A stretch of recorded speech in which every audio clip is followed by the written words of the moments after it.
एक बहुत ही भोला भाला सा आलसी लड़का था। वह कोई काम नहीं करना चाहता था, बस खाना खाता, घूमता और सोते रहता था। एक दिन उसे किसी ने बताया कि एक आश्रम है जहाँ पर कुछ नहीं करना पड़ता है और हर दिन 2 समय का खाना और नाश्ता मिलता है, तुम वहाँ जा कर के रहो। उस आलसी लड़के ने सोचा कि ये तो बहुत ही बढ़िया है और वह उस आश्रम में जाकर रहने को सोचा। और फिर वह भोला भाला आलसी लड़का अपना सारा सांसारिक जीवन छोड़कर उस आश्रम में जाकर रहने लगा।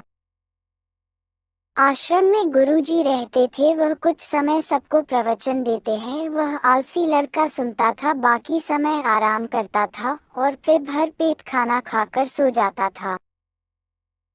ऐसे ही उस लड़के का दिन गुजरता गया। एक दिन उस आश्रम में कुछ भी नहीं बना। नाश्ते के समय नाश्ता नहीं मिला। उसने सोचा नाश्ता नहीं मिला, भोजन तो मिलेगा। अब भोजन के समय भी उसे भोजन नहीं मिला। लड़का दौड़ करके गुरुजी के पास गया और उसने पूछा कि आज भोजन क्यों नहीं बना। सबसे पहले, आज एकादशी है और जितने भी आश्रम के सदस्य हैं उनका उपवास है और तुम्हारा भी आज उपवास है, आज भोजन नहीं बनेगा। वह लड़का आलसी था और उसे भूख भी बहुत लगता था। उसने गुरुजी से बोला कि उपवास नहीं रहूंगा, मुझे भूख लगी है, मैं खाना खाऊंगा।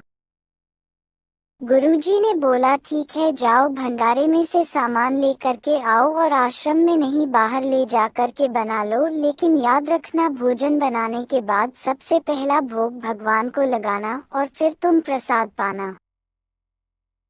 वह लड़का बोला ठीक है और फिर अनाज लेकर नदी की ओर पहुंचा। भोजन पकाने लगा, तैयार हुआ। उसके बाद कहने लगा कि भगवान श्री राम आए, पधारिए, भोग लगाइए। अब जब उसे लगा कि भगवान तो आ नहीं रहे हैं तो फिर कहने लगा कि मुझे मालूम है आपको तो अच्छा खाने की आदत है, मैं ना नहीं पाया और मुझे अच्छा भोजन बनाने भी नहीं आता, लेकिन जो भी रूखा सूखा बना है आकर खा लीजिए। और भगवान श्री राम उसकी सरलता पर बहुत ही प्रसन्न हुए। उस लड़के को दर्शन दे दिए। उसने देखा कि भगवान श्री राम आए हुए हैं और उनके साथ में माता सीता भी आई हुई है। लेकिन लड़के ने सिर्फ 2 लोगों के लिए ही भोजन बनाया था, एक अपने लिए और दूसरा भगवान के लिए। और अब क्योंकि भगवान के साथ माता सीता भी आई हुई थी तो उसने उस भोजन को माता सीता और भगवान के सामने ग्रहण करने के लिए भगवान श्री राम और माता सीता ने भोजन किया। और उसके बाद जब वह जाने लगे तो ये भोला सा आलसी सा लड़का बोला कि प्रभु आप आए, दर्शन दिए, बहुत अच्छा लगा। मुझे खाने को कुछ नहीं मिला, लेकिन कोई बात नहीं, लेकिन आपसे एक विनती है कि अगली बार जब आप आएंगे तो कितने लोग आएंगे ये बता दीजिए, ताकि मैं उतने लोगों के लिए भोजन बनाकर रखा रहूं। भगवान श्री राम मन ही मन मुस्कुराए और फिर अंतर ध्यान हो गए। लड़का आश्रम गया। दिन बीतता गया और फिर एकादशी का दिन आया और इस बार उसने 3-4 लोगों के लिए अनाज लेकर के खाना बनाने के लिए नदी के किनारे पहुंचा और उसने बड़े प्रसन्नता से भोजन बनाया और इंतजार करने लगा कि प्रभु आइए और भोग लगाइए। सब इस बार लड़का देखता है कि भगवान श्री राम पूरा राम दरबार लेकर के आए हैं, जैसे माता सीता, लक्ष्मण, भरत, हनुमान जी और सभी लोग आए हैं। लड़के ने 3-4 लोगों का भोजन बनाया था और इस बार भी भोजन कम पड़ गया। लड़के ने निराश होकर भोजन को प्रभु के आगे रख दिया। उन्होंने भोजन किया और फिर चले गए और इस बार भी लड़का फिर से भूख रह गया। अब लड़का फिर आश्रम गया। दिन बीतता गया और फिर एकादशी का दिन आया और इस बार गुरुजी से कहने लगा कि गुरुजी मुझे इस बार थोड़ा ज्यादा अनाज चाहिए।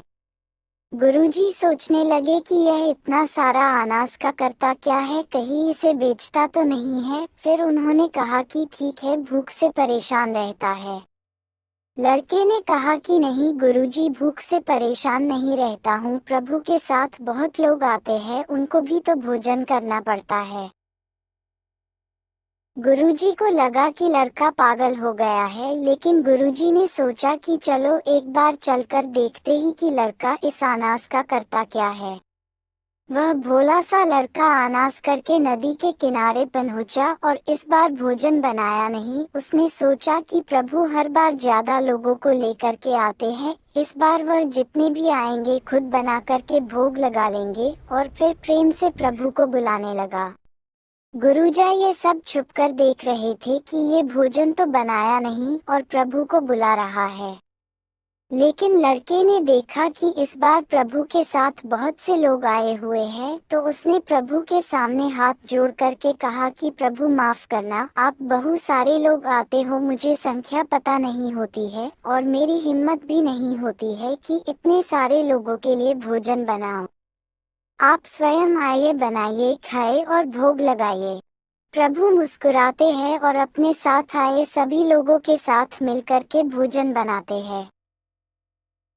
गुरुजी ये सब छुप करके देखते हैं और फिर लड़के के पास आकर के कहते हैं कि तुम ये कर क्या रहे हो। लड़का कहता है कि गुरुजी आपको दिख नहीं रहा है कि भगवान श्री राम पधार चुके हैं, माँ सीता आई हुई है, हनुमान जी आए हैं और भी सभी लोग आए हुए हैं, भोजन बन रहे हैं।